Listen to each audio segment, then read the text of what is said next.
ரோட்டுக்கு முதல்ல பேக்கரி வந்தது. விதவிதமான பிஸ்கட், கேக்குன்னு பிரமிக்கிற மாதிரி கடை பரப்பி குழந்தைகளோட ஒரு நேர உணவா மாறுச்சு. அடுத்து ஃபாஸ்ட் ஃபுட் கடைக வந்தது.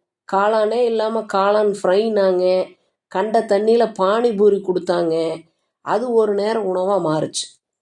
அடுத்ததா புல்லட் சிக்கன்னாங்க. சிக்கன் ரைஸ், பிரியாணி அப்படின்னு வீட்ல எப்படி செஞ்சு பார்த்தாலும் வராத சுவையோட கொடுத்தாங்க. காரணம் என்னன்னா, அவங்க உபயோகப்படுத்துகிற நிறமூட்டிகளும் சுவையூட்டிகளும். இதெல்லாம் நம்ம குழந்தைகளுக்கு சொல்லி புரிய வைக்க முடியுமா? அவங்களுக்கு தேவை சுவையான மணமான உணவு. மைதா ஆகாதுன்னு நம்ம எல்லாருக்கும் தெரியும். ஆனாலும் நாமளே பரோட்டாவை தவிர்க்கிறதில்ல.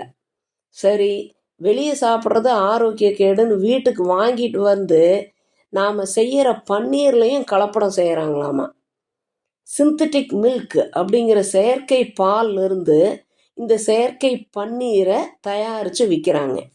இந்த செயற்கை பன்னீரை வெள்ளை நிறத்துக்கு கொண்டுட்டு வர காஸ்டிக் மற்றும் யூரியா அப்படிங்கிற கொடூர ரசாயனத்தை பயன்படுத்துகிறாங்க.